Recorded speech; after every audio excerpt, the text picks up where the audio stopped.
Trustee Renee Allen is going to lead us in our pledge. Thank you so much. I pledge allegiance to the flag of the United States of America and to the republic for which it stands, one nation, under God, indivisible, with liberty and justice for all.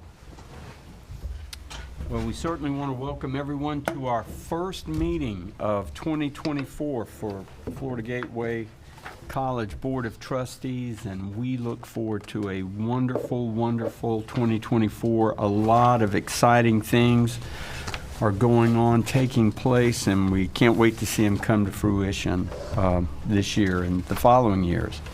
We'll begin tonight with Roman numeral 3, audience of any citizen, and the Florida Gateway College Board of Trustees will hear any citizen who wishes to address the board on a one-time basis pertaining to a relevant topic. If the board wishes to hear more about that topic, then we will schedule a meeting in the future. We'll have it at a future board meeting. Each speaker is limited to 3 minutes. Time dedicated to this topic will not exceed 20 minutes. Now, I have here for public comment Zamora Granado, who is our SGA representative, of course. Do you want to speak during our public comment or under the normal place you'd speak on our agenda to give a report? Great, okay. So I don't need that. Thank you. I didn't mean to put you on the spot, dear lady. Okay, item number 4, Roman numeral 4, approval of board minutes from November the 9th, 2023. And we've had our packet for a long time, and you've had the opportunity, fellow trustees, to review the board minutes. Are there any changes, corrections, or amendments to be made to the minutes as you receive them? Hearing none, we would like to entertain a motion to approve the minutes of November the 9th, 2023 as they're presented to us. Thank you so much. Mr. Medina makes the motion. We have a second? Second. Thank you. Mrs. Allen makes the second. All in favor of that motion, members of the board, let it be known by saying aye. Aye. Any opposed? Same sign. The motion's carried. Thank you so much. Now, Ms. Zamora. And, well, we need to record it, so I hate for you to have to come to the podium, but thank you.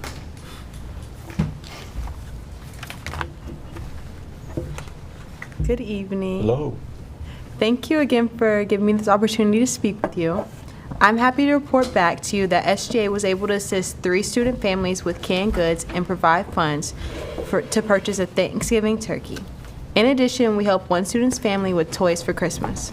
The student was a single mother with 7 kids aged 2 to 14, and she was so grateful for the help.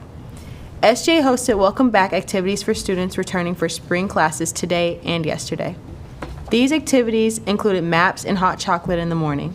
The hot chocolate went exceptionally well with the cold weather we have been having. We have free lunch in the Student Center and free personalized dog tags. For the remainder of the month, we will have coffee, donuts, and resin art. SGA is also working hard to assist in the planning of Spirit Week and Alumni Week, which will take place at the end of February. Thank you. Thank you so much, and thank God for hot chocolate. That's a wonderful, wonderful report, and I really appreciate you. I know that you have sustained a serious injury, and I really appreciate you making the extra effort to be here with us this evening. No. Do any of our trustees have any questions or comments for Zamaria? Thank you. Wonderful job. Thank you. Wonderful. Okay. Then on to Roman numeral 6, presentation of the consent agenda. And the items on our consent agenda are routine business, state directives, or compliance items. They've been reviewed by our board attorney, and they've been available to us for examination. I really appreciate the timeliness of our packet. Any trustee can request a topic be removed from the consent agenda and discussed further. Any typographical errors be noted and corrected in the board minutes.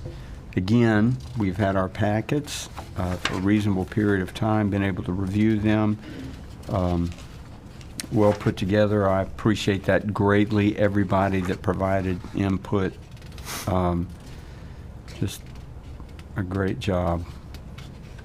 Is there any item that a board member would like to see removed for further discussion? Hearing none, I would like to entertain a motion for the approval of the consent agenda as presented. Mr. Chairman, I'll make that motion to approve the consent agenda as presented. Thank you, Dr. Sorensen. He makes the motion. Do we have a second? Second. Thank you, Mr. Lindsay. We have a second. You hear the motion and second for the approval of consent agenda. Is there any discussion? There is none. All in favor of the motion and second, let it be known by saying aye. Aye. Aye. Any opposed? The same sign. The motion is carried. And now to academic affairs and Dr. Gavin. Good evening. Good evening. The proposal for the bachelor's degree or bachelor's science degree in business administration was submitted to the state for their review, and they have about 30 days to get back to us with any kind of comments or questions. But we hope to know their final decision around April on that degree, and we also submitted the prospectuses for both the Bachelor's of Science in Business Administration and the AS in Fire Science. We submitted those prospectus to SACS at the beginning of the year, and we anticipate a fall start for those programs. We should know pretty soon. The Brain Bowl team will be competing at Santa Fe College on January 19th to the 20th, and this meet is a qualifier for the national competition later on this semester. Fire program, we are seeing a strong interest in our fire program from both students and industry partners for the spring. Currently, 5 different departments have already committed to send and or sponsor students to this program, and those are Alachua County, Dixie County, Suwannee County, Bradford, and Levy counties. So we're seeing increased interest in our programs there. Great. Corrections, the DOC is sending us 2 full January corrections classes with a total of 53 students, and that's on top of our regular usual cohort of students. Also, the Lake City Fire Department donated 14 self-contained breathing apparatus systems. This has a total value of approximately $28,000, and these are essential for fire recruits to conduct experiential learning and hands-on training, and it also helps ensure both safety and exposure to realistic working environments for the fire department.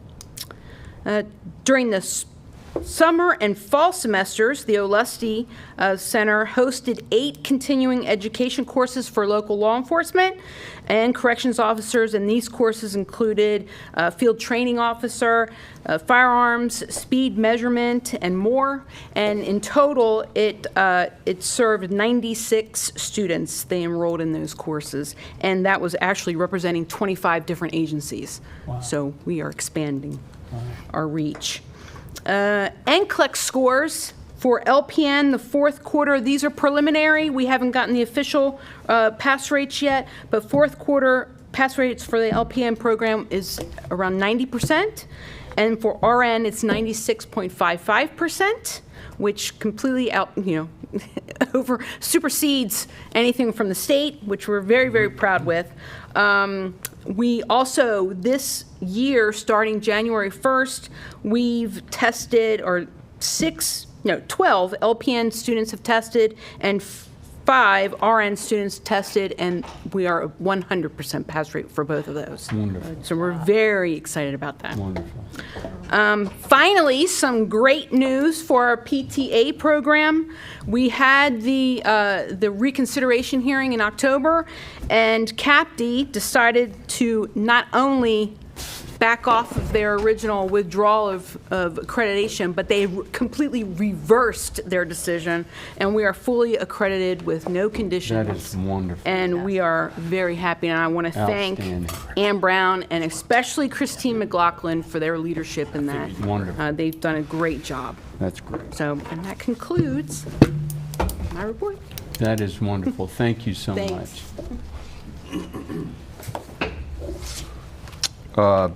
Student Affairs and Public Information, Mr. Cardenas.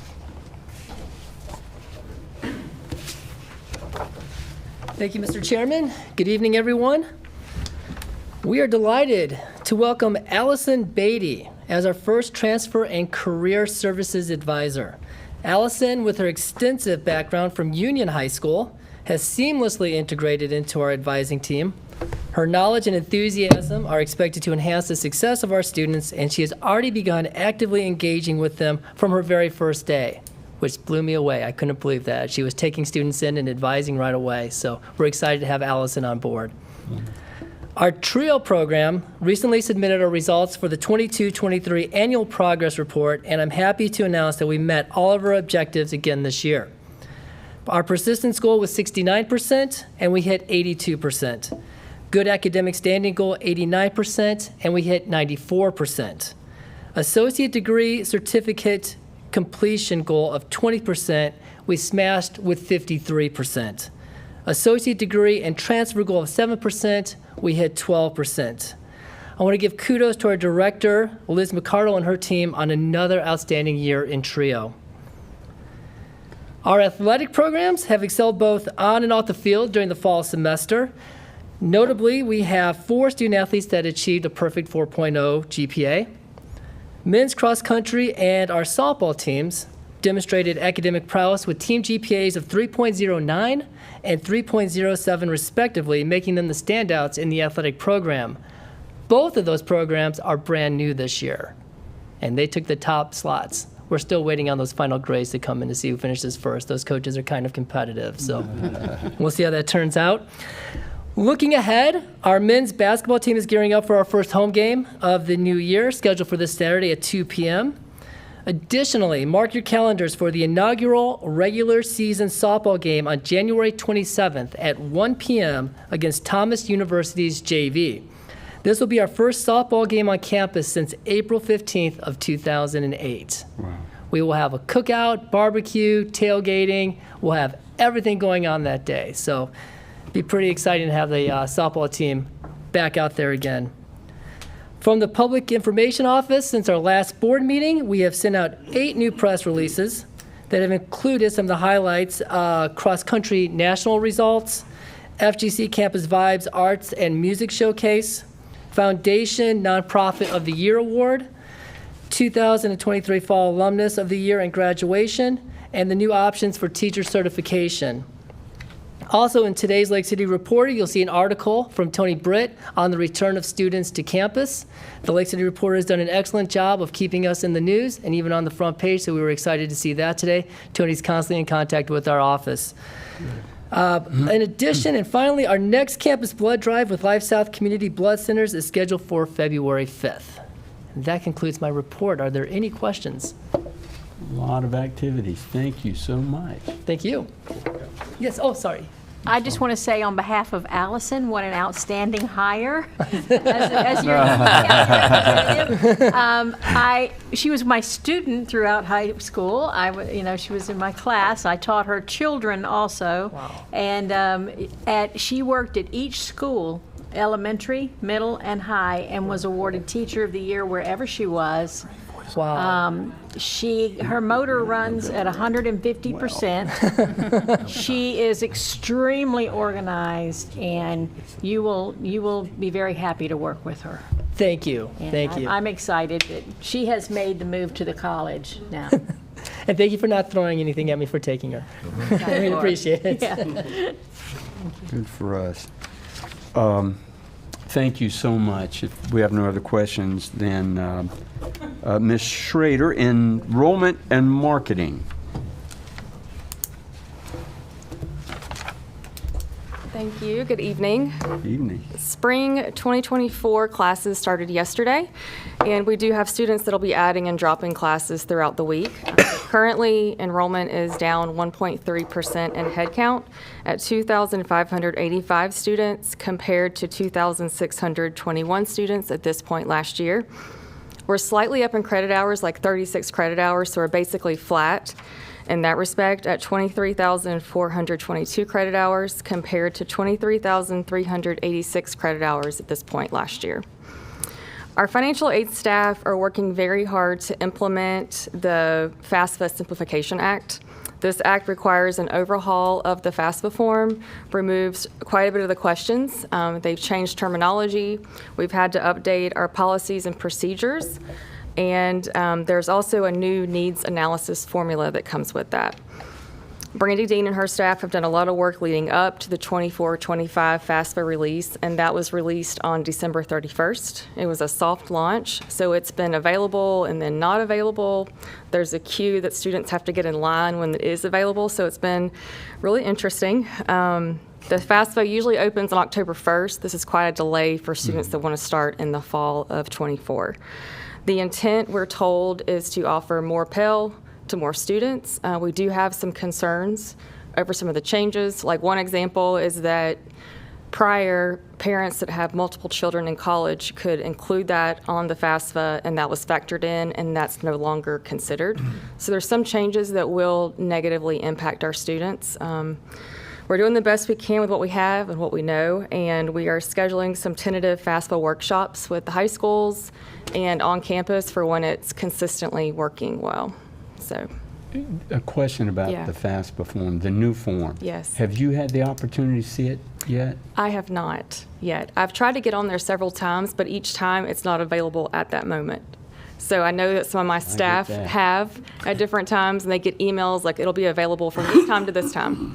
And so we're trying to reassure students to be patient, that we're going to take care of them and process it when we receive it. So it's just been a technical nightmare.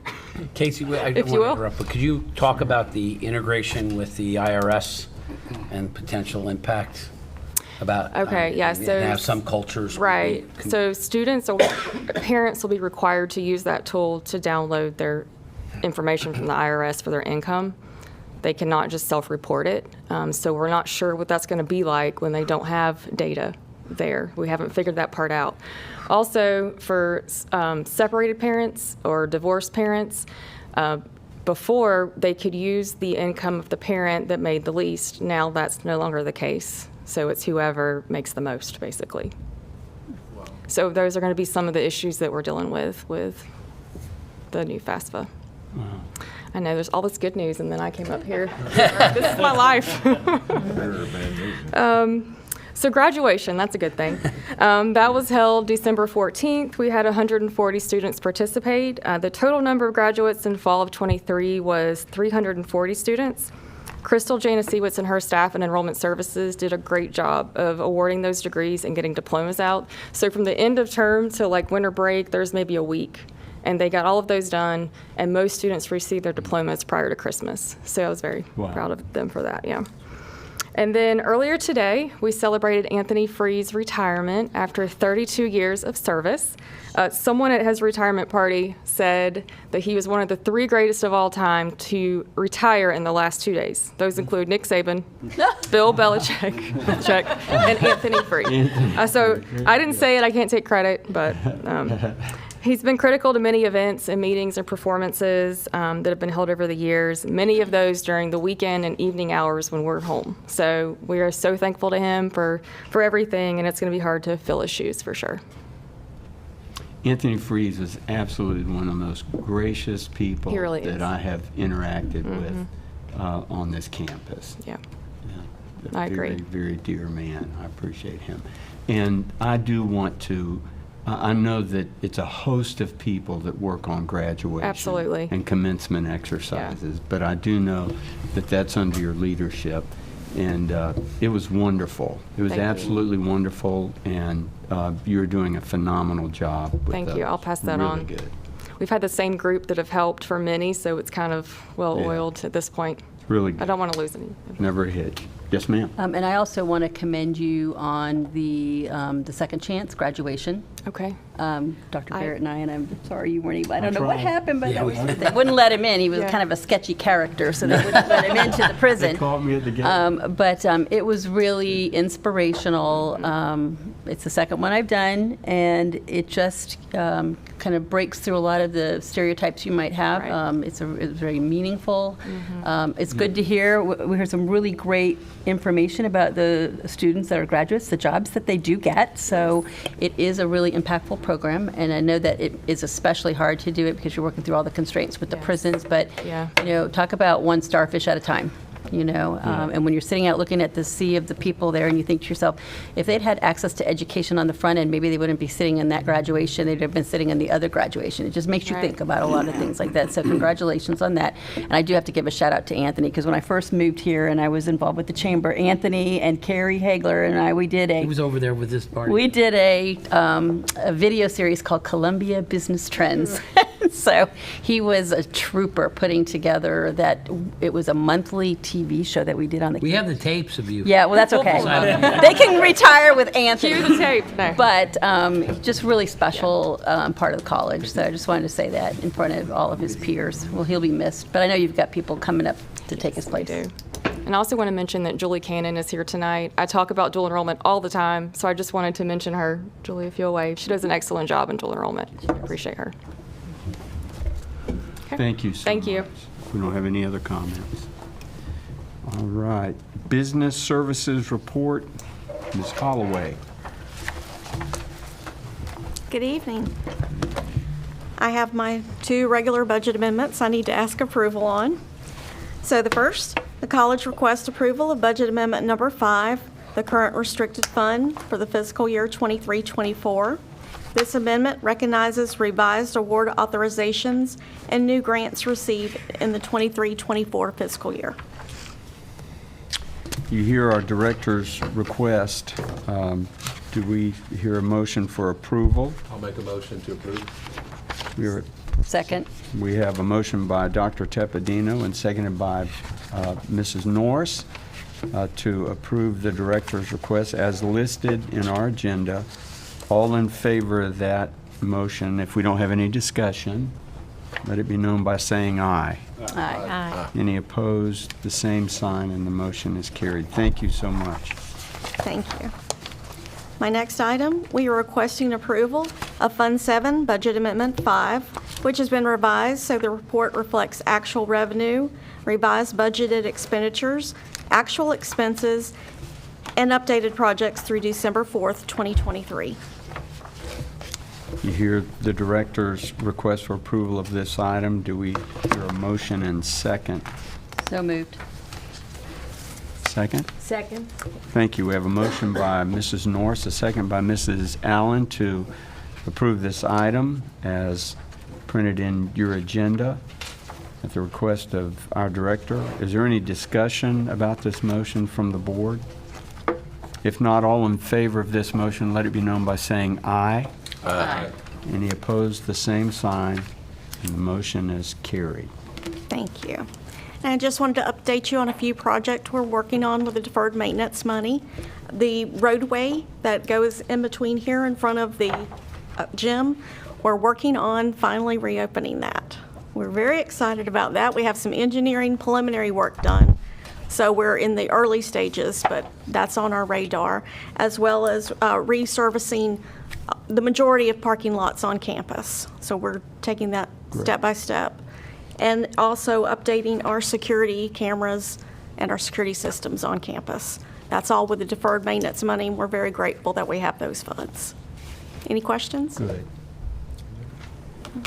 Any questions or comments? Thank you for what you do. Thank you. Okay. Roman numeral 11 brings us to the President's report. Dr. Barrett. Well, I was checking I usually don't check my phone during these meetings, but I wasn't going to give this update. But currently, Bryson Osteen is in 3rd place in the National Fishing Tournament thing. And what's so important is if you saw Bryson, he was the one that presented at the foundation. And also, he is fishing solo because his teammate couldn't be there. So I'm told that's a very difficult thing without a partner there. And so he's brought in 37 pounds, 3. So he's in second place out of 120 teams that all, I think he's the only solo fisherman. So we're waiting for this. So go Bryson. So no more fish stories for me. But okay. And that's a very important thing. We currently have about 16 students that are coming here because of the fishing team. Wow. So wanted to let you know, follow up on Michelle. Boys Club roof has been completed. Very nice to get that finished and secure for that building that was donated to us. In Alusty, I see Chris here. Building number 2's roof is done, and if you drive by there, you can see those roofs that were pretty in poor shape. Just a new roof makes a real big difference, and over $6 million worth of institutional funds from the legislature and so forth for that, and hopefully more to come. And I mentioned the PAC. The PAC was going to be done, and we decided to do some more things in the PAC while we had it closed down. So, and you'll all be invited to a tour of that very shortly. Also want to thank the legislature, both on the House side and the Senate side, for moving forward. I mean, it's never over until 87 days, right, Chuck, or whatever we are at? How many days? I have no idea. You have no idea. You're tired. You look tired. From both the House side and the Senate side to support our brand new high school, charter high school, potentially. Hopefully we'll get that money. And also, which is very needed, is an expansion and renovation of our welding facility. So I want to thank that and for all the work for these people in this room to do that. Also, before I turn the program over to Christy Noe, I want to thank Paul Gavin publicly for her service to this institution for 22 years. Talk about Teachers of the Year. Paul was the first and I think the only, right? I know somebody came in second. Matt, did you come in second? I don't mean. So anyway, as Teacher of the Year for the Florida college system, she's been a fantastic teacher, faculty member. We hope that she comes back to be a faculty member in the fall with us. She's been a coordinator on this campus, a department chair, dean of academic affairs, and for the past 2 years, the vice president of academic affairs. So I just want to thank her for all of her work over those years, especially the last 2 years as the transition happened. So I want to thank her so much. So thank you.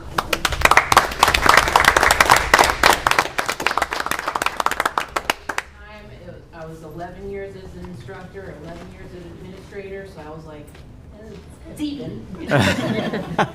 But, we have a new granddaughter, and I'm going to quilt and blankets, so I'm excited. Don't forget about thinking about coming back. Yes, I'm going to think about that.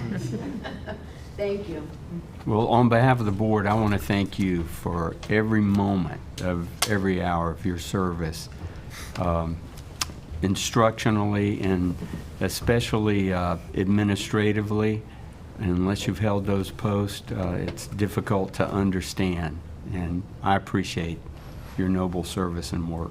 Thanks. Thank you. Okay, so now it's a big presentation. So Christy Noe comes from us. She's been our consultant for the last 4 or 5 months. And we've done some Zoom with her, and we've had a lot of correspondence back and forth, and today we got to see her in person and exhausted many of us in this room. So just so you know, and I knew some of this, but I didn't know it, and it confirmed with me, as I believe, as Christy talked to me today, and correct me if I'm right about the dates, I don't want to be aging us, but in 1997, you were the first principal of a charter school in Florida. Correct. And her company that she's done some great things with the Department of Education and still does that today in a different with her company. But what's so impressive is 72 applications for charter schools, and all 72 have been approved. And she has been a delight to work with, and we look forward to working with her as we get off this great idea and we make it into fruition by 2026. So, Kristen. No pressure. No pressure. Thank you. Good evening. Thank you. I am thrilled to be here tonight. Today I've spent the day at the campus, and I mean, I am pleasantly surprised. It's an amazing campus, the culture here. Dr. Barrett took me around and we visited lots of the programs and the students and the staff. This whole back row is fantastic. They've been on a team working with me, so I am really excited about what we have in store. So I'd like to share with you a little bit. I prepared a PowerPoint, but I'm really open to questions once I get through it. And so I'll go through that. Let's see if I can right arrow my way through this. I have a PhD, but sometimes it doesn't work for, I do have my glasses on. I found it. All right, here we go. So we have been working on the charter application. And so I think most of you are familiar with sort of the process to open a charter school. It starts with the charter application. And in Florida, we had colleges were approved not too long ago to be authorizers for charter school. But I think we're taking a different route. We're going to have the school district be the authorizer. And so right now, these are kind of the bullets that I want to talk about tonight, just to give you an update and to let you know what to expect next. We've started working, and we've been working with your team on the vision and mission for this charter high school. And so I'm not going to read this to you, but I wanted to put it up here for you all to see. And so I think, I'm super excited about sort of the place where we've landed for our students here. To me, I see the college as being a really good fit for high school students, especially students today. They need to have learning be meaningful. And so I think we've designed sort of our vision and mission to accomplish that, as well as align with what the college is doing. So to me, I see a really nice fit of having a high school situated here on the campus of Florida Gateway College. So a little bit about sort of the location and enrollment. I got a tour of the campus today and saw the property that's behind us. Right over there. Over there. The 5 acres for the high school building, and I'm super excited about that. I think that's a perfect size. I think it's situated on the campus in the location that will be conducive for students to be able to utilize some other facilities here on campus. And so really, ultimately, we're looking at about 300 students in grades 9 through 12. And then we do believe that some of them will be dual enrolled, some of them will be doing industry certifications. So we're not necessarily counting on building a building that's going to house all of the students all the time, since we're going to utilize a lot of the facilities here on campus. And the first year, we're looking at just starting with 9th grade and then adding a grade each year.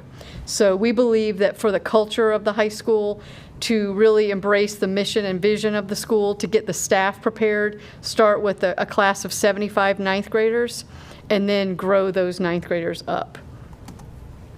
So the charter school application is a beast, I'll say. It's got 22 sections, 26 attachments that are extremely detailed on things like how are you going to handle safety and security for the students, what does your daily schedule look like, what are the professional development options that you're going to offer to your teachers, what is your discipline plan, how do you handle students with disabilities, all of those things. So we have a team of experts working on this application right now. We gave the first pass of the application to staff here, and we have a committee that we're working with, and I've got their handwritten notes mostly to take back and to provide back to our team. But we're moving through the application development. I feel good about where we are at this point. So there are actually 2 main components to it, which is the previous one that has kind of the educational pieces that talk about the students, special ed, what is our discipline plan, that type of thing. And then the organizational plan includes sections relating to governance, the staffing for the school, again, what we're going to do for professional development, and how we're going to recruit the students that we anticipate having, and then if there's any parent or community involvement. And I think in this application there's quite a bit, so we're excited to have that. And then finally, the business plan. We've just started working on this. Dr. Barrett provided me information related to the facility. And so now we're really trying to dive into some more of these details about what do all these things actually look like. And so we're working through that right now. I think we're going to enter into a contract. We've asked to maybe work with an outside entity for the financial services piece, mostly because we found that colleges sometimes aren't familiar with K-12. And so we want to make sure that we set you all up for success. And so I've already spoken with the team here, and I think that, you know, the approach is more bring in somebody who's an expert in that, and they can work with your team and train them, and then sort of gradual release. And then over time, the college could handle the majority of the financial aspects. So the timeline, we're looking to submit it, and they wrote this February 2024, which is not correct. We realized that that was an aspirational time to submit the charter application. We actually think that we're going to submit it probably the end of March, the beginning of April. So we want to make sure, so our process is we gather some information from the team. We want you all to have a fingerprint and a thumbprint on it to make sure everything that we say in there is true. And then we will actually have to have you approve the application, I believe, and council, I don't know, because there has to be a signature. So I anticipate what I want to do is align the submission of the application after your board meeting, probably is March. Okay. So probably in March, we'll bring the full application, have it approved, and I'll come back and make sure everybody understands what's in it. And then we'll submit it to the Columbia County School District. And so we believe that the Columbia County School District, they've only got one charter school, so typically they'll call us in and want to talk to you and ask questions about it. I think Columbia is going to be more, they'll have somebody review it. There's an instrument that they use to evaluate it. And then they have 90 days to approve or deny that application. So if we're looking at April for submission, we should know a yes by July. And then we enter into the contract phase with the school district.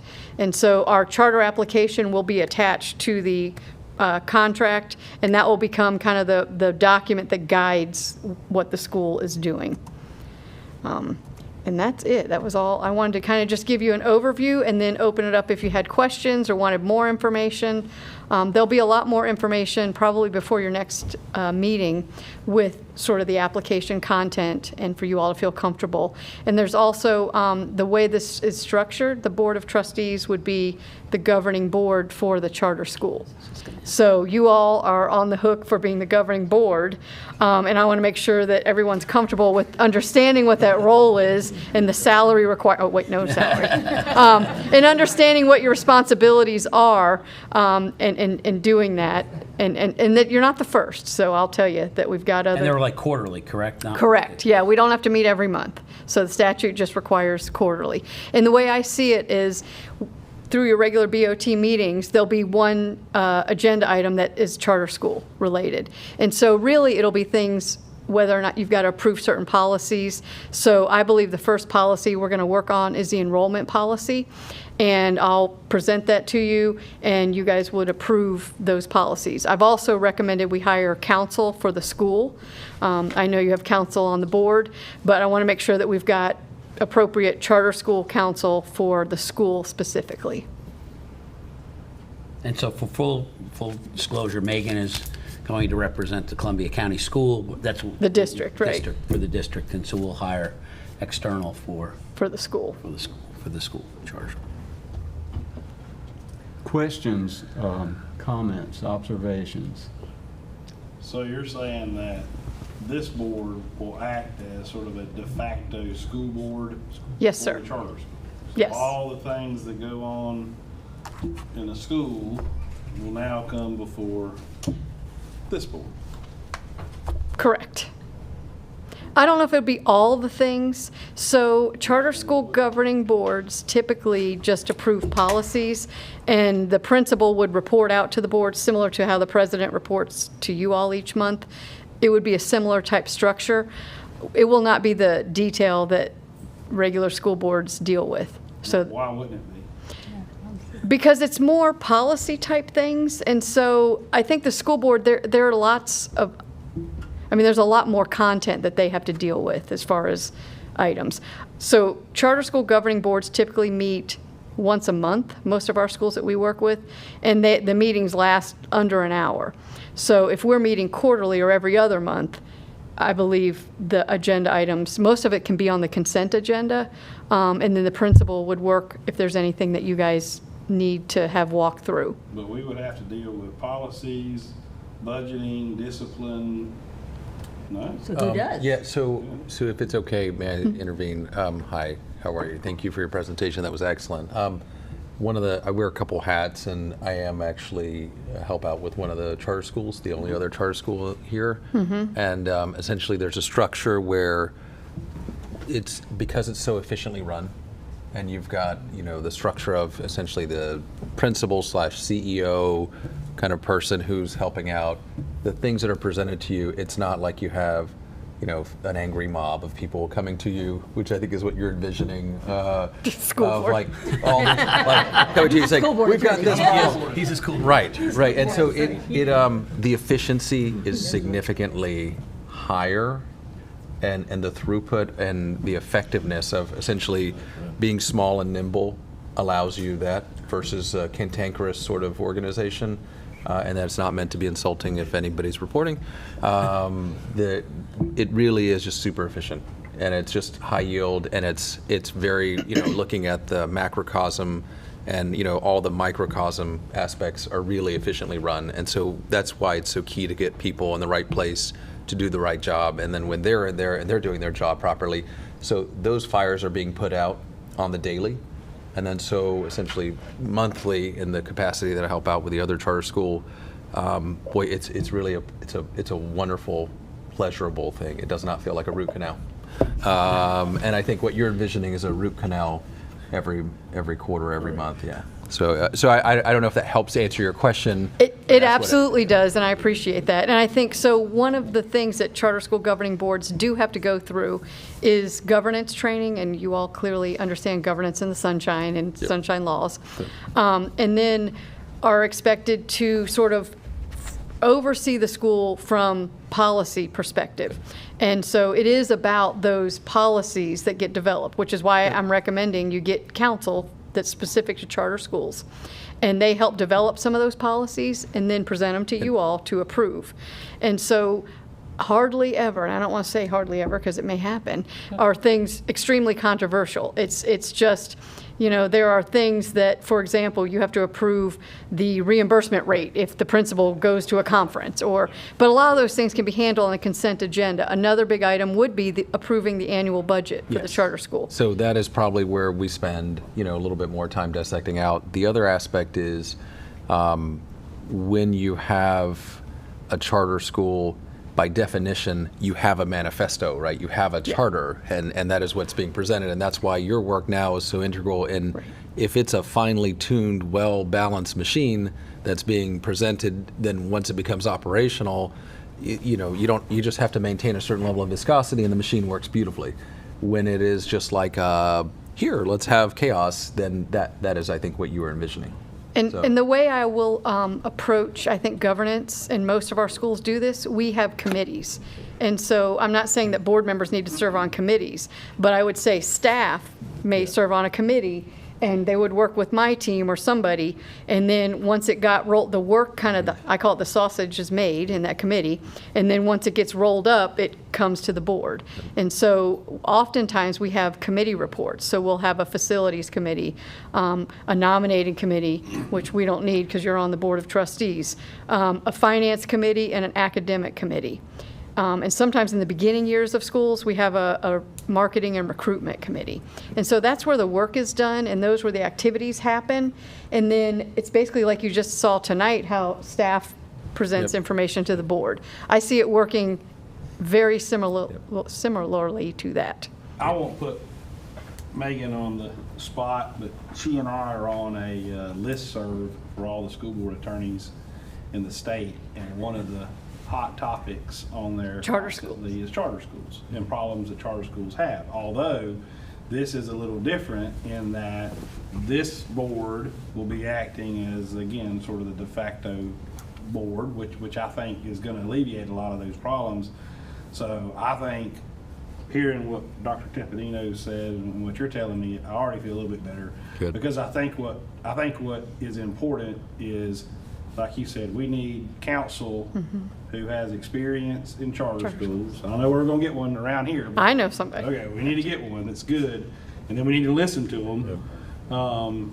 And if it's gonna be flowing that way, okay, I feel a little better now. So I do have some just questions, and I apologize if we've covered this at other meetings, but okay, so help me understand, there's two choices. You said the school system can be the sponsor or that some colleges are the sponsor. So what is the advantage and the disadvantage of picking one over the other, and how does that change the governance? Sure. Good question. So we have only one college who is the sponsor for a charter school right now. It's Tallahassee Community College. And so they literally were approved by DOE to be a sponsor in January and opened a charter school in August. So when you're the sponsor, you are responsible for all of the related duties like the school district is. So for example, you've got to have a plan for students with disabilities that gets submitted to DOE. The money flows directly to the college, but you have the responsibility of all of the reporting and all of the accounting. To me, I am very nervous about colleges being sponsors right now until DOE gives better guidance, and I know I'm being recorded and DOE knows what I do, but as far as colleges understand what they're getting themselves into. So to me, That's kind of the crux of my question. Yeah, so I would not recommend a college right now becoming another sponsor, and I also work with Miami-Dade College, who is the second sponsor now in the state. And they're still trying to figure out, what does that mean? How does that impact the college? What is that going to change for the college staff? So it's new, and anytime something's new, there's a lot of kinks to work out. And those kinks are being worked out right now. One of my other hats that I wear, I volunteer working on the new Charter School Institute at Miami-Dade College. I was requested by DOE to help them. They're trying to model it like the SUNY model in New York. And Florida has a very, aggressive plan, if you will, to have more colleges be authorizers. But it would basically turn you all into a school district. And I think right now, Columbia County is a better place to have as far as they be the authorizer, in my opinion, because it's a win-win, I believe, for both. And so, I think at this point, it's still early for colleges to want to jump on the bandwagon of becoming a district. I think something else, Suzanne, that when this whole thing was being pitched that made me kind of say, is just having that seamless communication with the county, because I feel like our resources are so limited when it comes to really good teachers, when it comes to, and I never want to feel like we're robbing Peter to pay Paul over here. Right. And I get the sense that the impression it would make when the college is at the helm completely is that, wow, here comes this juggernaut, and they're just going to bowl over anybody they have to, and versus, playing nice in the sandbox with everybody, because ultimately we're all here to improve our community, we're all here to improve the education, and so I think for now, like, it made me feel better when we were not that, and also having those discussions. I think Mr. Carswell and all those other folks in the county, having them be part of the process, and that way it's not like we're doing this thing over here in isolation, nobody's aware, and then all of a sudden, surprise! I like the idea of keeping everybody involved and keeping everybody in that discussion, and I think that prevents some of that chaos that you're concerned about too. And so you're our third client who is in this same situation. So we worked with Pensacola State College, and they are authorized through the Escambia County School District, and we also worked with the College of the Florida Keys, and they're authorized with the Monroe County School District. And so they're both Board of Trustees are the governing board for the charter schools. And so Pensacola's this is their second year of operation, and College of the Florida Keys started in August. But both of them, it's going very well. So the governance, the Board of Trustees, all of it, we've figured out how to, and a lot of it's that structure that I explained with the committees and working with the staff from the college, and then rolling it up to the Board of Trustees. I don't want to pick the pepper out of the soup, but I do want to make sure that I have a good grasp. So we're going to be fiduciary. We'll be responsible for ultimately personnel. Matters like this, where I'm probably picking the pepper out of the soup, matters like but very serious matters like the submission of the FSAT to the Department of Education and district best practices for safety and security. We will be responsible for that. Correct. So And we'll have great guidance on that. we will work right next to you. So one of our other clients was Broward County in the Parkland shooting. Yeah. And so after Nicholas Cruz was apprehended, our firm was called in to go interview all of his teachers and look at the security measures they had and do a lot of that stuff. So we did extensive work and understood, and that promulgated a lot of the changes that we now have in statute. So Okay. we'll make sure you have very good advice. You have a robust, Yes. rich background Yes. in the safety, security Unfortunately, requirements yes. for pre-K through 12. Yes. Okay, thank you. So question for you in terms of, okay, so if Columbia, as the sponsor, if we're not able to generate sufficient enrollment out of Columbia, are we, just like if a student wanted to transfer to Columbia from outside the district to go to school because they might have had something at the high school there, would we be still able as a charter school to take students from Yes. other of our service district? It would still be Yes. an option for them? Okay. And then if Columbia, for whatever reason, decided at the last minute that they didn't want to sponsor it for whatever reason, then could we be prepared to go approach another school district in our system and ask them if they would be willing to sponsor it, or can you have more than one school district be a sponsor? So I think in response to your second question, Okay.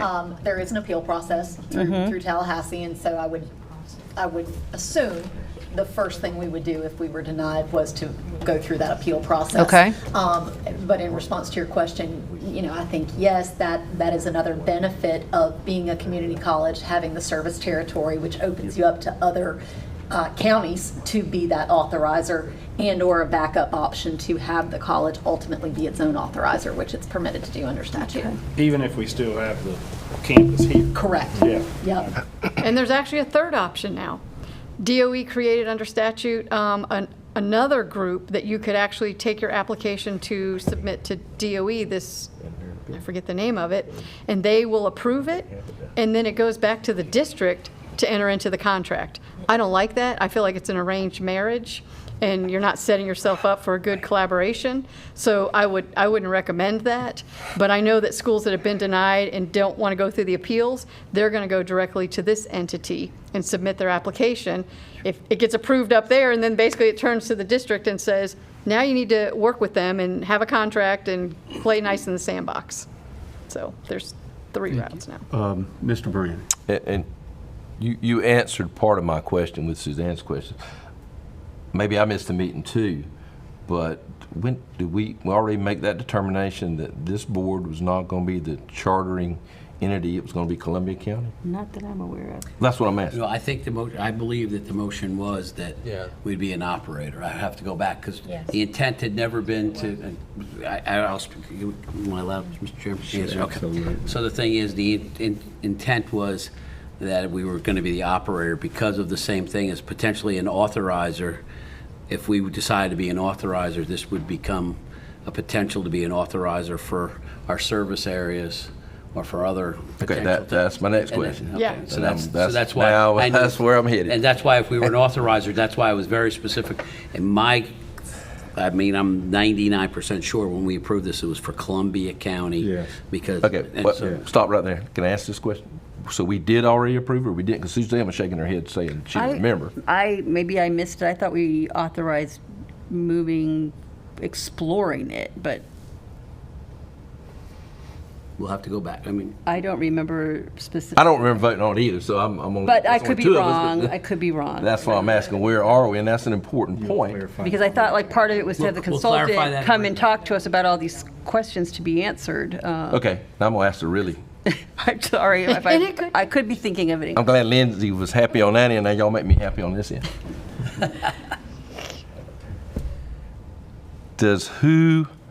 Let me phrase this right, does whoever is decided to be the chartering entity have any bearing on who can attend? I mean, In other words, my question is, if Columbia Columbia County does schools, it, can right. only Columbia County students come? they can come from Anybody can anywhere. come. So in our enrollment policy, we would probably establish preference for Columbia County, but Wait, you said what? we would establish preference for Why? students who live in Columbia County. Why? Well, And I'm not being ugly about it, Right. but my point is this board serves 6 counties.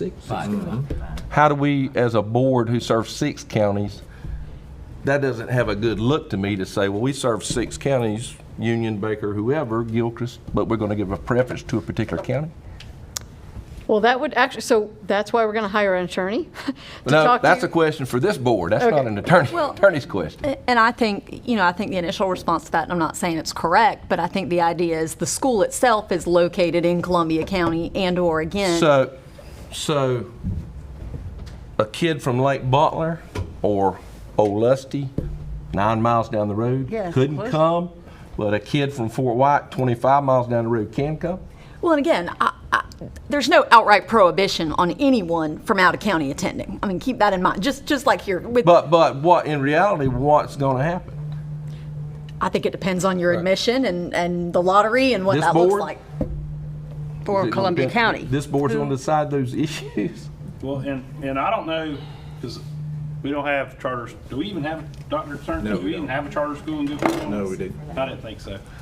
So I admit to knowing little to nothing about charter schools, but do they not fall under the same open enrollment Usually statutes? it's a lottery system that's set up. It's usually set up for like a preference of what it's focused on. So we make our own? Yes. Correct, and that's what she's talking about with the enrollment policy. My experience has been as a lender to charter schools, but they had a very specific requirement. Like one I did was for autistic children, another one I did was for hearing impaired children. So it has a very specific mission that serves a If you select. click back 2 or 3, that was what you're delineating, essentially saying, hey, who do we want, where do we want it from? So these are great discussions to have now, and I think that's a I think we better have them on the front end. Yeah. So- That's a good place to have them. So the statute requires, it allows for certain preferences for charter schools. Those preferences are in statute, and they include things like students of a governing board member, students who are active military family, Right. staff at the school, siblings of students already enrolled. So those are the statutory prescribed enrollment preferences. There's also, you can do a school in the workplace. We haven't talked about that. That's not our direction. But schools in the workplace, an example would be the Villages. They opened up a charter school in 1999 that was basically, the purpose of it was so that all the workers who come and work at the Villages could bring their children with them and they go to that charter school. So they have a preference for, if you're employed by the Villages, your kid gets priority to get into that school. Let me ask another Go ahead, question if I can. Do the charter schools, are they held to a performance grade? Yes. Yeah, they are. Charter schools are public schools. They're held to the same standards as all of the other schools. That's what I understood. The performance has So the to, yeah. performance grade is a pretty important piece of Absolutely. this. And they have, And I haven't heard much discussion, in regard to that, because that drives a lot of things for public schools. And obviously, with additional funding or with, other kinds of things, if the school is not meeting minimum criteria, Right. that kind of thing. the So charter can get revoked. I'd really like to hear a lot more about that, because that hadn't been touched on. Yeah, As and- far as I don't remember us hearing anything about that as far as the board. Can I ask the next question? Would the intent be, and I guess this, once again, is this board's decision, to, for lack of a better word, start out small and only serve Columbia, but then branch into these other counties that are on our wall behind us? Because here's where I'm starting to get a little heartburn. We get state money to serve those counties right there on that wall. And we're going to keep getting state money. And we want state money to do a lot of things. We need state money. We can't operate without state money. Right. Is there a rub there that we're not serving those counties with state money? I think this is a matter that we need to look into additionally, because I know that there are state board rules that govern out-of-county school attendance. There are, that says when a kid can cross, the student can cross the line and can't cross the line. So I think we need to have that factual information brought back to us, see what limits we have on us as a board for our future decision-making. I think you're going to find what out. What parameters are going to guide. The limits, I think the answer is going to be the limits are what this board decides. Well, I mean, so could we craft our mission where Yeah. it serves Right. Columbia and students that are currently enrolled in our other Yes. services? So that, Yes. for example, someone who is in Alachua County, right now, we wouldn't serve them unless we talked down to. Why not? Because at this college here, we'd get a waiver from Dr. Okay. Brody. So, Right. so you get into all these jurisdictional imaginary lines. Yeah. That's what they are. County line's imaginary line, really. But Chuck, I think except if they exist. you said I think from the beginning, That's if, what I if was- this board feels strongly about it, which I think it's great discussion to have. If we're serving those, we go ahead and we craft the language to be, let's be open to. And I'm all not of these saying do beginning. it initially if it's better to start off small and only serve Yeah, Columbia but- with the intent of growing. I'm fine with that. But I think what your statement But- is very noble, and I think, as a member of this board who serves this college at this moment in this capacity, my goal is every single one of those counties. And so if that is, the heart of this board and the pulse and what we are sensing, then when we craft this language and you create that thing, let's do it with that mindset within the governance of whatever legal That's right. stipulations I'm- are. But I- that's why I we're don't- hiring a lawyer, Right. and that's why we're doing We're all doing this. all this, with yeah. what you're, I don't have any angst with what you're saying. Yeah. I just want to make sure we don't Yeah. run into Can I any ask a quick legal. question for his question and it'd be a Sure. good doctor? I just want to make sure that we don't run into any Right. legal. Well, you're not going to be able to do that anyway, so Right. that's going to be taken care Yeah, I'm of. going You're to going get you to a see good that. attorney, yes. Right, And so, you're not gonna- let me we're gonna just do that. clarify. Can I ask this question? I'm going to forget it. Yeah. No, I can't do it one thing at a time. You said you had some involvement with another charter school. Yes. Do y'all have students come from other counties? Is there a rule against that? So, very rarely. But there's no rule. If mom and daddy wants to drive them Very over, rarely. you can Really, the accept them? preference is, and it's delineated in the mission of the charter. So if you have somebody who works at the school, if you have military background, right, active duty, if they have a couple other little stipulations that are there, but essentially it creates a lottery system because it has to be fair. And so everybody at this time begins in January to go ahead and put their kid towards the lottery. The lottery usually hits sometime in March, and then that delineates who can or who can't. Those preferences, I think we can decide what additional ones in the initial charter. So you could say, you get preference when you're from Columbia, Dixie, Baker, Union, Gilchrist. Why not?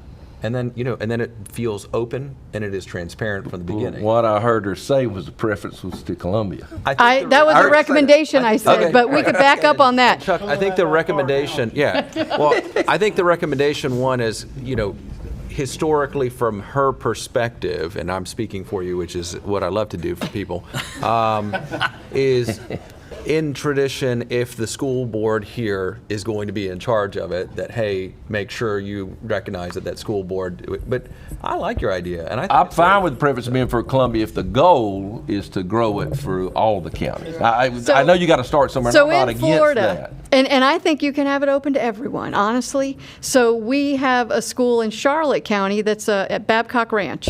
It sits in Charlotte County, but the 19,000 acres that they own also goes over Lee County. So now the school is in their 7th year of operation.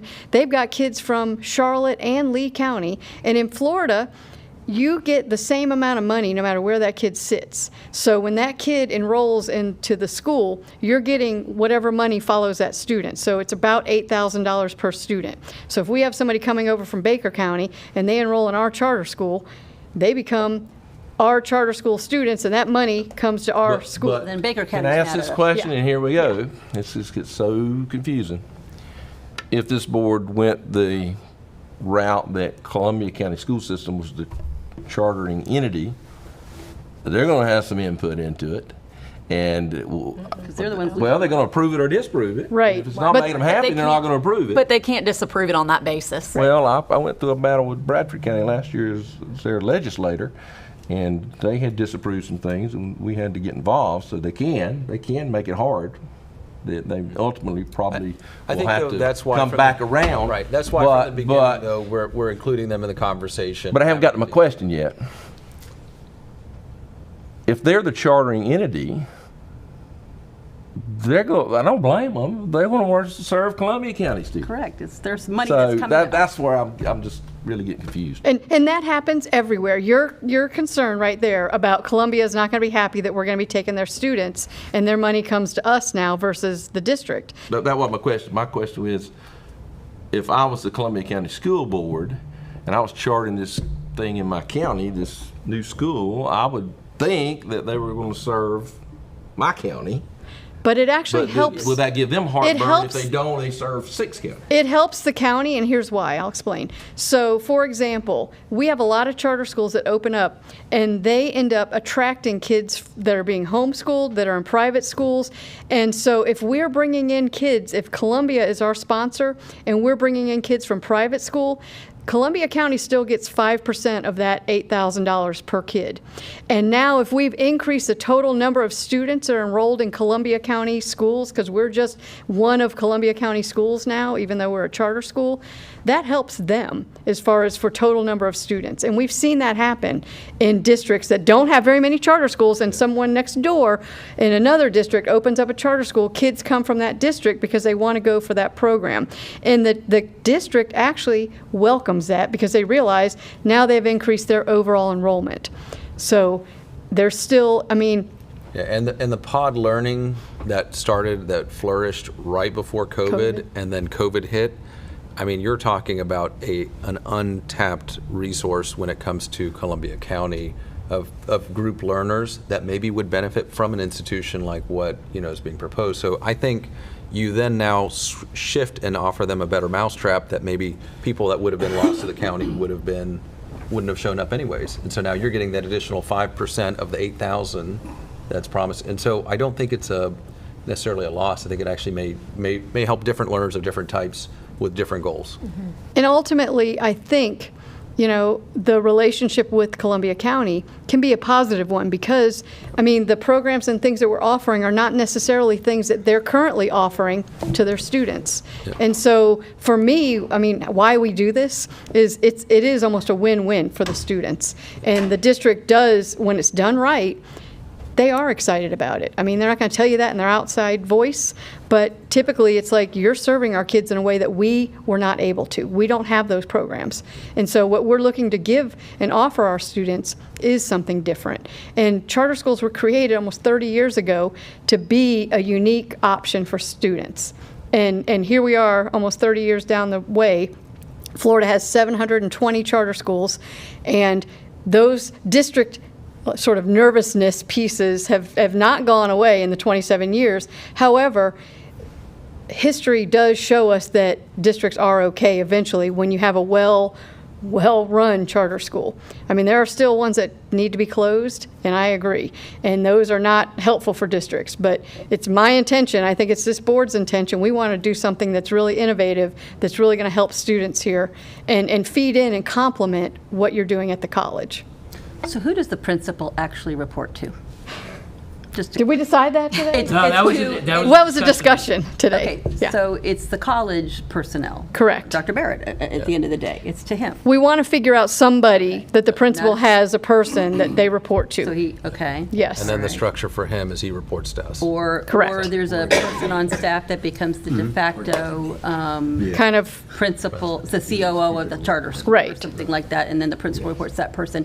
And so does funding come for if we had to hire an extra person to do that, or how does that financial You mechanism create a work? budget, it has to be worked through, you have to, even raises have to be worked through. And so I think, I'm, again, extrapolating, I think the most logical thing is at the beginning, you keep the president in the president's role, overseeing it, but then eventually you groom the person to be the principal. Right. Who then works because you can only be spread so thin as you add on, 10th graders, 11th graders, 12th graders. So. and I think ultimately, so we're doing this at other colleges. So for example, at Pensacola, the principal reports to the vice president of academic affairs.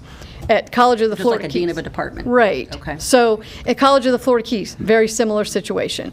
And so basically the principal just needs to have somebody that they can go to most of the times to help them figure out, navigate within the college system. How do I make sure that I have benefits for my teachers? Or what about the, so there are things like that. But the principal, what I'd like to see is the principal be connected with some of the other similar principals in those similar roles at other colleges, not to report to, but there's lots of things. So a principal, and I explained this to Dr. Barrett today, you really have to be like okay with a new business, kind of a startup mentality, because starting a new charter school, there's not procedures, processes, all of these things already there. You're having to create them. So we found that when we hire and open up a school, we need to almost have a partner for that principal has another principal from another school that's been through the same thing to help support and say, hey, look, let me tell you what I did about that, how I solved trying to get lunches for 100 kids, whatever. So, I mean, I think there are ways, but as far as official reporting capacity, it would be somebody at the college. And then the college president or whoever would report to you all. So I have another question that's curriculum related that I brought up at one of the last meetings, and it was too early to really know the answer to that. Okay, so this is going to be focused on technical types of careers, right? And so a student has to declare, so to speak, that this is what they want to study, right? What happens if they change their mind? What do we do with that student? Do we ship them back to the regular school? Do we matriculate them out? If they decide they don't want an AS, they want to go to a 4-year college. I mean, so what does that path for a student look like if they change their mind? They're 9th grade coming into something. People change their minds. Yep. So we are aware of that, and that's why we're actually offering, there's kind of almost 3 types of students, if you will. There's going to be a dual enrollment student who wants to do DE. There's going to be somebody that wants a pathway that, goes into the AS programs that you guys already have. There's going to be a kid that maybe just wants regular high school stuff, but they don't want to go to regular high school, but they still want to go through the 18 or 24 credits. And so we've designed the curriculum, the educational program, to support all 3 of those students. Our goal is to not have to have them leave once they come in 9th grade. And so we talked about this today. The marketing and how we talk about what the school does is critical so that those students can make the best choice knowing what their options will be when they get here. So, but there will be multiple pathways for them to choose. And so it's not like they're going to have to go back. So we had a little bit of discussion about the dual enrollment piece, that not every kid is going to do dual enrollment. I agree with that. They're not. But we want to be able to have that in case we had a student that wants to do that. I forget how many students you guys have in DE right now. And we would not want to say, oh, go back to your regular assigned high school and you got to do DE through them. Why wouldn't we want to keep that student, keep that FTE for them, and allow them to take dual enrollment classes here on our campus? I mean, that makes the most sense. So we've positioned the program to accommodate all those types of students. So I don't think we should have any that has to get sent back to the regular school. They're a zoned school. Okay, we are going to bring this back at our next board meeting and get some of the questions that we've had here that require additional clarification will be answered. The original motion will be addressed. Some of the concerns that I have about how we're crossing county lines, what the I'll get some limiters are clarification. for that. Sure. And any other items, any other questions that require a little additional work by staff here and our consultant, please feel free to contact the President's office and get those in a timely manner for our next board meeting, and we will work with them.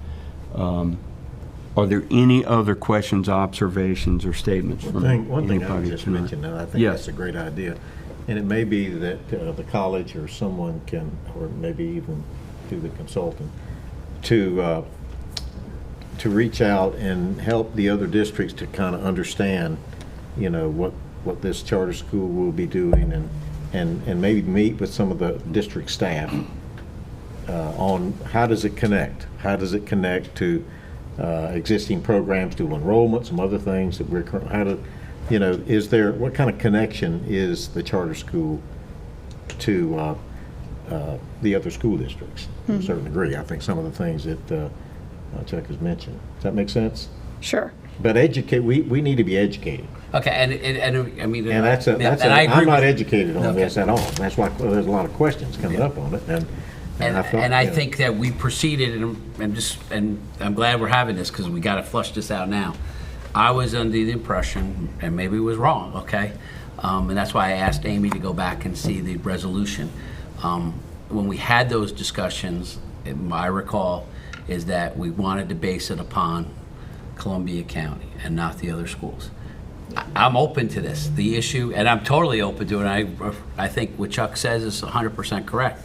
But as we proceeded the last 6 months with this, we've proceeded with Columbia County Schools, with them being with us every meeting, with a designated person, sometimes 2 people from the school district. So that's why we were cooperating together, working through this. So I will say that if we do this, and if that's the so board and do it, that's going to, we need to take a pause a little bit in this process, because that will change a lot of the dynamics, political dynamics, and also potentially legal dynamics of this proposal totally, because we then are going to have to engage 4 other districts with this, and I'm really at this point not sure. I agree with you, Jim, but I'm not sure how I'm going to present it to them. It's going to be totally open to them, I think. and I'm not even saying that the other districts, you know, Well, we don't- would necessarily want to. right, It's but- just a matter of knowing more about it. okay, all right. How does it? That's more of an awareness campaign, I think. But- So Okay, once that's we, fine. All right, that's Yeah, fine, that's okay. what I'm. Yeah. All But right, so- should that even happen until we decide what we want to do? Exactly, that's right. I don't see going out and having all these conversations Right, right. if we're not certain what this board, Right. right. which is going to wear 2 hats, wants to do. Whatever that And final. I guess my Right. recollection, and I am so sorry if I'm fuzzy on this, but I know we did the resolution for Columbia County, but I did feel like that there was. Did you find that out? We're gonna We're doing a do check that on at that. our next But I know we meeting. talked No, about, I there was a trying to get real that. practical. We don't We're have gonna have There's that a- information on There's a next meeting. practical reason to start with Columbia County, and because I know we had a discussion Right, about that. That discussion hinged on buses, But on it- proximity. right, let I me- remember that whole discussion. So we had a discussion, and I know that we had maybe some absenteeism during a couple of the board meetings where some of it was discussed, so we may have to re-educate some people and bring them up to speed on some of the discussions. Including you. I'm sorry? Including you. No, I was here for everything, but No, because obviously. a while ago you said you didn't remember. I don't, but So if it was I'm something we saying did I don't either. if it was something we talked about 6 months ago, I do need a refresher because this is my part-time I see job. the chairman Right. shaking it. But anyways, all I'm suggesting is that there's practical reasons to start with Columbia County, but I think my understanding was that a lot of the questions that we had would be an opportunity like tonight to discuss these questions, to get them fleshed out, so then we could make informed decisions on certain things. It's still a work in process, so we're not really even prepared at this point to make any decisions on how we want to move forward on certain things, because we don't have all the questions answered. Like, I want to know what I'm liable for as a board member. And I personally would not want it to be a second item on an agenda for a Board of Trustees meeting. I'd want it to be a separate meeting, so it was very clear that it was separate. But, those are the types of things I feel like we still need to hash out. It doesn't mean we have to, pull everything back, but it does mean that, hey, we've got some really legitimate questions as board member. What am I responsible for? I clearly know what my responsibilities are as a Board of Trustee. I know what my exposure is. I know what my liability is. I want to know what my liability is if I'm sitting on this board and I'm on that. And that's something that's just a work in process still. But these questions are important to be raised up. And it's important to be raised up in a public meeting, because I know we have lots of sidebar conversations and whatnot, but this is the public. We're a public board, and these are really legitimate conversations to have in public. The public needs to know that we think through these things, and we just don't get up here and go rubber stamp, there we go. I want to know how the conversations are going with Columbia. I want to know how the other school boards are going to continue to work with us. Are they going to support us? And how we make a vehicle to bring on students that are 9 miles away versus 25 miles away. Right. And that was our issue. When we talked about this before, it was the school would be in Columbia County.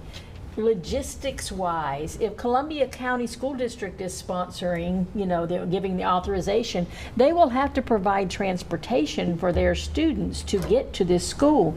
You can't mandate at this point that Gilchrist and Baker and Union, bring kids here. That was too difficult. But it could be optional. We could set it up in policy that any of our service counties that have students that would like to try to come, they would have the opportunity to try to come, but transportation couldn't be provided by Columbia School District. Right, that's unreasonable. So- I think we're gonna find that we're probably overthinking some Yes, of this out I do of too. I Columbia think- County stuff, Dr. I Perry. think. I really do. The baseline of open enrollment is availability, We have right? So you start out with availability.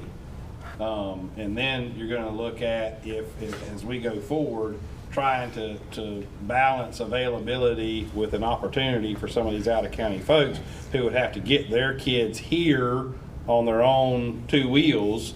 And so I don't think, I think we could probably work something out, because I agree with Chuck that, we need to figure out a way for the other people, because this is different Yes. than a regular charter school, because we are a multi-county organization. And I agree with everything that's been said, and I think that probably we're going to find this is an issue that could be will work itself out with giving other counties the opportunity to be here as well. Yes. Let's, how does the board feel about workshopping this? Yes. I think you better have. I think, Yeah, but may I make a suggestion? We find our legal counsel prior to, I would like to come back with legal counsel because with I you think all that's and going to be, because absolutely do this. talking in conjecture is very different than talking Yeah, in. Yeah. right, So- we're doing a lot of hypotheticals, and I'd like to have the facts. Yep. I And agree. a big hypothetical is what somebody said down there, that a parent's not willing to probably do that, but they are. But they're- They are. I had a Yes, deaf they are. child that I drove 49 miles a Oh, day, Yeah. but there and back for Yeah. years and years, because I wanted him to go to a school that could serve him. So there are going to be parents in these other counties that are going to ask. Yep. So we need to be prepared. Is the board deal with that. prepared at our next monthly meeting to have a workshop? What day is that? When is it? Me and Dixie, maybe we, So maybe in I would recommend that we do it here, and, I would just say for Yes. everyone's sake. That- That's my recommendation, because sometimes it's hard to have. To do what? Yeah. Change we the have a meetings workshop here on a separate Yeah. date when it's not in Dixie. when it's not in Dixie. Sure. That's what I would. I won't be here, so Would be one meeting I'm going to miss. Okay.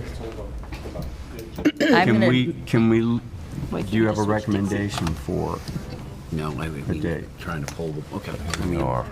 We're on the second. There, we can we certainly can pump the brakes and pause, and I think that's the sentiment of the board. We know. But we still, want to meet in a timely manner. Maybe keep it towards a Thursday, though. 'Cause we Okay? have other meetings that are usually on Tuesdays. So you're probably not going to be able to do it if it's February 8th, our next meeting. Yeah. You're probably not going to be able to do it then, so you're probably looking at the next one, March 14th. Well, I think the idea is to have a separate workshop before the March meeting so that we can stay Well, on our timeline. here's my problem. I want to be there. Sure, And that's understood. going to be an issue for me. Understood. I'm saying, yeah, you probably do want to have it, but Suggested the- unless that day, I know your schedule, we do it on Thursdays because of your conflict. Right. That is Thursday, do you want to have it on a separate day, or are we talking about a workshop and then a meeting? How about the 15th? It's after a board meeting, but we may February. have 15th of February. February. That'll work. I can't guarantee I can be here on the 15th. Can't do that. If a workshop, can we do, I know that board meetings, we have to have physical presence unless there's some kind of a emergency. But a workshop, does it fall under the same guidelines, or can we have a phone-in workshop? A Zoom? Could A you- virtual or Could you do a Telephone. Zoom? Why couldn't we Mr. do that and Brown, make that on an the option 15th? available? I don't know how to say this. I'm going to be an important cog in this wheel, and I want to be Many the ways. person to do it. I don't want to try to do it on Yeah, the you phone. need. Yeah. Yeah, Yeah. yeah. I really. How about the 22nd? still of February. Mm-hmm. I just can't guarantee you I can do it in February. I just can't I promise you. can't be here. Can I make a suggestion? Yes. That perhaps, as long as, I think some of these issues, especially governance and so forth, but I would ask that the consultant continue the work of, the enrollment, how do we do enrollment and so forth, and the governance. We don't need to continue that pause work, but in the meantime, perhaps in March, when, are we back here on campus on March? And the thing is that after the session, or pretty close to it is after the session, the 14th, that we perhaps do a workshop prior to that board meeting then. That'd be good. And then Can that way- everybody do that? Can you all do the workshop on the 14th? March. Can we change that from, we would have to make a motion to change it from Baker to here, or would we want Yeah. to have it in Baker? It doesn't No, matter. we can certainly move it. Yep. Mr. All Medina, right, can so you? I'll make a motion. that March, we- So, can I poll real Sure. quick? Make sure, can everybody do the workshop?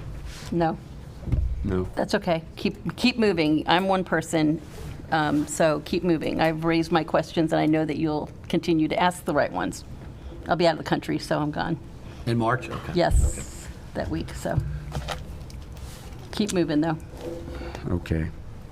All right, outside of Mrs. Norris, thank you for your gracious. All right, What is the date?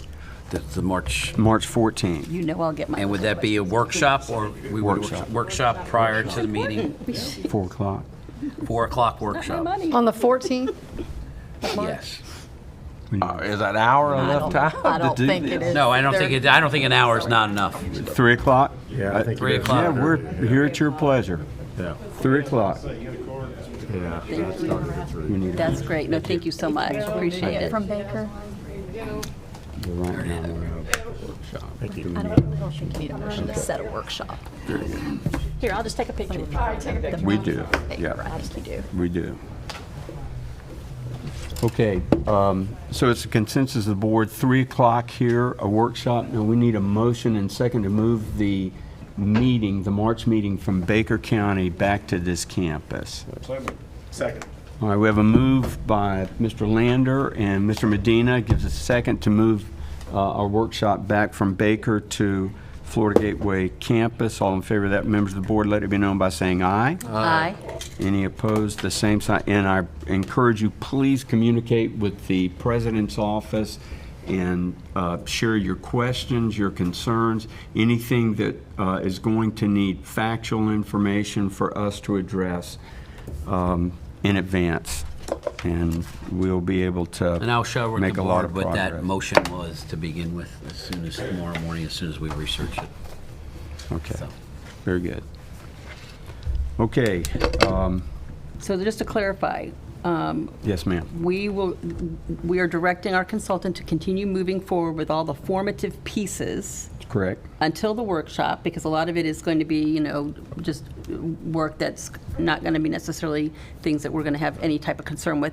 And then we'll bring individual questions. Do we have a mechanism for collecting those questions? I mean, again, The there's all going to be, We ask that you contact the president's Right. office and share them. so then all the information is going to get disseminated at the meeting, or is there maybe periodic updates that the president can provide, like that updated information if he gets an answer? If a I'm question, sure it would depend on the nature of the question. Right. you know. So Just what kind of he- speed things up, that what way. he- What he can, he will. Sure, okay. And I went within the sunshine without. Yeah, sure, that was my hauling it. concern, was And that that's okay. obviously, Would it- like, would if it be someone brings up, Based on what she's asking, to have a kind of an overview of what the committee, what the consultant is looking at. Progress or The progress, but what does this look like? So that we have something, maybe we want to share with our school district teams a little I bit would, on. I would really probably, Yep. I'd wait a little before we shared with school boards and districts. Well, it wouldn't be sharing with the school boards, but you want to know, when you come to a workshop, you want to know a little bit more about what you want to be asking about, too. What do you think about, at our February meeting, having an update and kind of an outline or a plan with regard to the workshop and That'd be great. what's envisioned? That'd be great. March should work for you. Yeah, but I mean, that's, I really hate, I want Suzanne to be here. I don't want to do it a date you can't come. And, This and is- if, too important. I planned a trip to Ireland No, I'm several saying- years ago. I gotta go. maybe there's a way to do it in February to accommodate where you could be here and I can figure out how to. I have total confidence in my comrades here. We've been together a long time, and I have ultimate trust in everyone here. So I know that again, and I don't want any of my questions to be perceived as not being supportive of this. I am very supportive of this, but I just want to know how much water's in the pool before I jump in. Yeah, we want to get that now, not when we're going. I want to find out, like, geez, I wish I'd asked that question Absolutely. beforehand. So I clearly have questions that I can ask, and some of it's based on my experience being a lender to charter schools and some of the things that maybe decide I didn't want to lend to charter schools ever again. So I'll ask questions, and I think I'd like to get a copy of this presentation, because to be honest with you, I couldn't really see it very well from where I'm sitting, and that'll help me like just spur some questions, and I think we get him to Dr. Barrett. He gives us an update next month. Yep. So like I said, I don't want to hold up anything here. I'm happy to get Dr. Barrett a list of questions, and he can say, Mrs. Norris had these questions. Thank you very much. Thank you. Because we got to get this done. Thank you. Well, and one thing we all remember, and I always want to, and I think all this is very important, but we are going to do this in a methodical, we want this to be the best public high school. Absolutely. As we do this, as we try to do everything. So when we talk about this, we've asked for money from the legislature for the building. We want to have the best project, and we're not doing it like some other schools are doing it within 6 months opening. No. We're doing it in 3 years. And some people say that's way too slow, but to me, that's why this is so important. And it gives us plenty of time on this end to answer all the questions, all the concerns that everybody has. It's a rush then. We don't move Why can't we forward wait till until all April of that then? is done. Why can't we wait till April then? I'm just out of curiosity. Like, Well, we can. So my direction will be to continue writing the application, because it basically takes our team about 900 hours to write the application, 22 sections, all this stuff.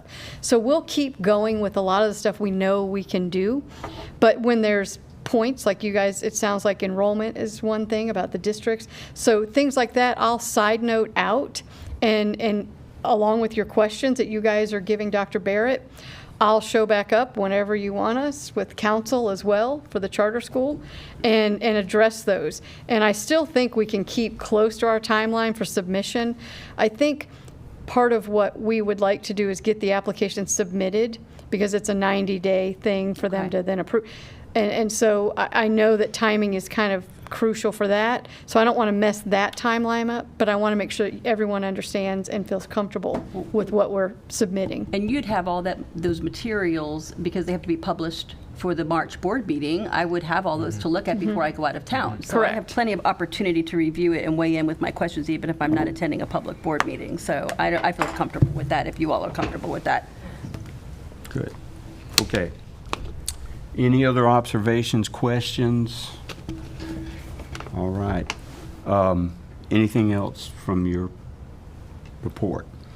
Well, we've certainly covered topics for future board meetings very well. And of course, any of our trustees, you always have the privilege of inspecting our warrant register. The time for our next meeting will be February the 8th at 5 o'clock in Dixie County. We'll go see Miss Catherine. We entertain a motion to adjourn. Motion. Second. Second. All right. We need no vote on that. Thank you. Chuck, I'll get the.